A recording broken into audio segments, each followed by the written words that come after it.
Hey, what's up guys, MKBHD here. We're back, and yeah, you got me. I've been using the OnePlus 8 Pro daily for about 2 weeks now. And I gotta say, they did it. They finally did it. They just went ahead and made a flagship, like a bona fide, complete feeling flagship phone, finally. Now there are still a few snags, and I will nitpick about those because that's what you do in a phone that starts now at 900 bucks. But still, nevertheless, really happy to see them finally commit to something like this, and it's been a long time coming. So today, as you may have seen, OnePlus launched their newest, highest end phone. It's the OnePlus 8 Pro, taking yet another step up in the ladder of their phones getting slightly more expensive every year. But alongside it, they also dropped the OnePlus 8, which is sort of more like a premium mid-range phone that starts at $699. So that will be its own separate video that'll come out later once I fully daily drive this phone, switch to it, give it that treatment.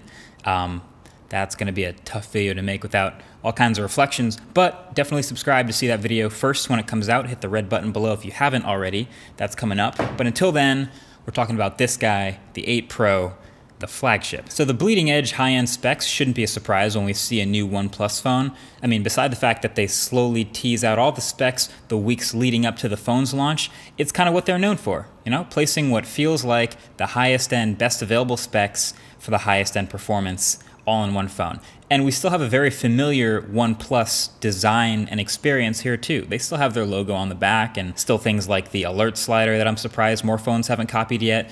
Still Oxygen OS, one of my favorite clean Android skins with all of its features. But wait, stop, pause. What have the nitpicks always been with OnePlus phones? One is that their cameras are always just not quite measuring up to the flagships. And two, that they always tend to leave out these sort of fringe features that don't feel essential but still feel like you should have them if you're going to claim that you're a flagship. Things like wireless charging and IP68 certification. Well, guess what they finally went and added this year? An improved camera, wireless charging, and an official IP68 water and dust resistance rating. Finally. But you know what? Let me start from the top with the new design for the OnePlus 8 Pro. You can see it here. I really like a lot of it. The new matte finish and this blue color are pretty sick. I don't have a lot of matte blue phones, but this one is nice. It's punchy and clean, so it's easily my favorite blue phone. And this finish is nice. It doesn't really show too many fingerprints. Of course, you can also grab this ultra matte teardown skin from our channel sponsor dbrand, which also feels great. And you can see the wireless charging coil in the back. Plus, it's also got a few Easter eggs hidden in the design, which are pretty dope. But anyway, yeah, the shape of the phone is boxy, which I've always really liked. Plus there's this new little design accent ridge into the top of the phone. So generally I think it's one of the absolute better looking phones out there. But I still get to nitpick because, like I said, a $900 phone, that's what's gonna happen. And this camera bump, while it's not as ugly as some of the others out there, it still is pretty big. Like, it's annoyingly rocks on a table big for sticking out of the phone that much, so I gotta point that out. But again, you can put a case on it and get rid of that. Then you get around to the front, and you're looking at the new display, which is an upgrade to pretty much all of the ways that count, but also technically a slight downgrade too. So this is a 6.78 inch, 1440p, 120 hertz AMOLED display, and it's really, really good. OnePlus and DisplayMate say it's their most color accurate display ever, you know, the best A+ they've ever given, etc., etc. They're kind of starting to sound a lot like DxOMark at this point. Look, I believe you. The color's great, the calibration's great, but what I notice more often is, number one, it's definitely a lot brighter than last year, which is sweet, and then of course the flagship feature for 2020 for all these new flagships, which is the smooth 120 hertz refresh rate plus 240 hertz touch sampling rate, and it is awesome. I've been looking forward to this. Couple specifics on it. One, yes, it does let you run both high refresh rate and high resolution at the same time, and that's exactly what I've been doing. 1440p at 120 hertz at the expense of battery, but you know, live your life. Then yes, it is technically a variable refresh rate, so even when you have it set to 120 hertz, just like last year, it will step down to 60 hertz occasionally when you're just sitting around not doing anything, or if you're on a home screen, or if you're in some app that won't use that, like Waze or Google Maps or Snapchat or a game or something. Then yes, there is still an optical fingerprint reader underneath that screen. It doesn't appear to be any bigger or faster, but still fairly reliable for me. And yes, the edges are still curved over both sides. And this is my least favorite feature of this display. I still get accidental touches. Like really, I realize the idea is it looks cool and it's edgeless and futuristic, but I think it's time to slow that down. And I think Samsung's perfected that balance this year between curving the glass a little bit and still having a flat working surface with no accidental touches. So just saying. And also by now, from all these beauty angles of the screen, certainly you've noticed that hole punch camera in the top left corner for the selfie shooter for the OnePlus 8 Pro. Hot take, the pop-up camera was better than the hole punch, and this is a downgrade. Like, I get that the pop-up camera was a moving part. I was the first to point that out. A moving part in a phone is always a part to pay attention to, but we haven't had any durability problems with them for the past 2 years we've seen them in phones. And of course, having that part hidden inside allows you a fully uninterrupted screen with no hole punch, and when it closes down into the phone and you're not using it, it's blocked by the rest of the phone. So that's an added security benefit. So it seems like the pop-up camera was the way to go. So why did they remove the pop-up camera and change back to a hole punch?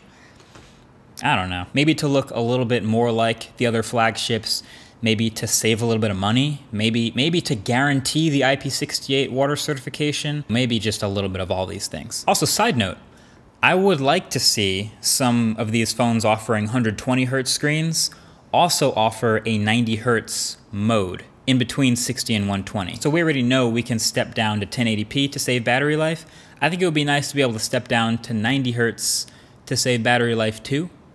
Just an idea. Some of the gaming phones have done this already, but I want to see more flagships doing it too. So there's a free idea. So all of the OnePlus 8's internal specs are high-end. Top-end, you know, Snapdragon 865, 8 or 12 gigs of fast LPDDR5 RAM. It's that super fast UFS 3.0 storage. And the battery also gets an upgrade because on top of all that, it's a 5G capable phone with a 120 Hz big display. So you get a 4,510 milliamp hour battery. It's not the biggest battery in the world, but for me, it did just fine. Like I said, I've been using the phone with my high brightness, high GPS use at 1440p, 120 Hz, and I've been getting to the end of the day pretty comfortably. I could kill this phone in a day, and I've noticed that, but if I didn't want to, I would step down to 1080p, and I would save a lot of pixel pushing and a lot of battery, and that's a nice backup to have. Generally for me, I'm talking about like a 6-hour screen on time for this phone, 6.5 hours. If you want to reference back to other videos, that's really good. But also something to note is for me, the charging habits of your phone can change what you think of the battery. And OnePlus phones are known for having fast charging. This one's no exception. You still have their high-speed Warp Charge 30T, comes in the box. And that can get you from 0 to half battery in like 25 minutes. But what's new to this phone is wireless charging. Finally, OnePlus is putting the little charging coil behind the glass back and enabling wireless charging. And on top of all that, even better, it's fast wireless charging. So 30-watt wireless charging is what they're claiming and sharing with everyone, which is really nice. That's fast. That's going to top up from 0 to half battery in half an hour. But there's a catch. You only get fast 30-watt wireless charging with this phone with this exact brand new $70 OnePlus wireless charging stand.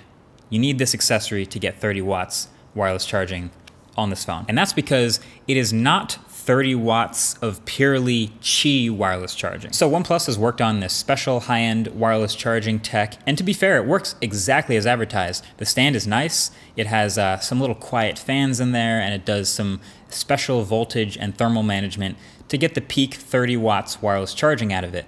But if you put another Qi-enabled phone on that wireless charger, it charges slower. And if you put the OnePlus 8 Pro on any other Qi wireless charger, it charges slower, because that tech was proprietary. So the OnePlus 8 Pro still supports regular Qi wireless charging, but only universally at 5 watts, which is pretty slow. I mean, it works, but it's pretty slow. So for me, I'm not gonna replace you can't see it, but I'm not gonna replace the wireless charger at my desk with the OnePlus one, because I have other Qi accessories like my AirPods Pro or my iPhone or literally any other Qi phone that I want to charge faster wirelessly. So I'm just going to stick to wired warp charging in the car and pretty much everywhere I need it. But at home, I have a Pixel stand at my desk, and I can just leave it there to slowly top up overnight and wake up with 100%. So I'm glad to have wireless charging, but there is that little snag. So then there are the cameras. Quad cameras on the back of this phone, and here are the numbers, which maybe mean less than ever these days, but it's a new 48 megapixel main camera with OIS. Then there's a 48 megapixel ultra wide with macro mode, which, fun fact, is the same sensor as the primary camera from the OnePlus 7 Pro. Then there's a 3x telephoto camera, and believe it or not, the fourth one is a 5 megapixel color filter camera. So that's your array. And I'll just go ahead and say it, the OnePlus 8 Pro is a flagship quality camera right in line with Galaxy S20 and Huawei P40, and just short of the Pixel and the iPhone. There, I said it. It's spitting out sharp 12 megapixel images with nice dynamic range and colors. A bit overexposed sometimes, that's where it misses, but generally these are nice photos. Also, sorry in advance for slightly less outdoor photos. The whole shelter in place quarantine thing clearly means I also have less people subjects, but yeah, you can tell this is a confident, nice camera, no autofocus issues at all, especially when you give it some light, and even sometimes when you don't. It's nice, I like it. You are still gonna get more fringing with close-up subjects. I take a lot of close-up subject photos, and that's the downside of a big 1/1.4 inch sensor. But again, that just seems like par for the course for flagship cameras right now. Big sensor, usually sharp photos, but get some fringing when your photos are close-up subjects. The night mode is pretty good, which is nice. Max zoom is 30x from that telephoto camera. I don't think it's very usable at 30x, it's barely passable. Galaxy S20 Ultra is still gonna be the zoom champ for that sort of range, but hey, 10x is fine, and 3x is definitely usable. And I have pretty much no use for that color filter camera. The selfie camera, you guys have asked for it. I usually don't get too into the selfie camera in smartphones, but I'll do it. I'll start taking selfies now, it's part of the job. And I gotta say, this one still seems to struggle with proper exposure, and maybe that's gonna happen more for people with darker skin like myself, but other than that, it's still looking pretty good with detail. And video from this camera is also good, especially with color and stabilization at 4K. And you can see no 8K video here, but you know, you're not touching the iPhone when it comes to the absolute best video quality in a phone right now, but this is still good flagship quality. Color me impressed. I think some people took me saying that the camera was the worst part of the phone last year as like some sort of horrific flaw in it, when really it was like the rest of the phone was so incredibly good that the okay camera was the downside. But again, now we're looking at a flagship quality camera, and they've also been notoriously pretty good with updating them over time and getting better with camera quality.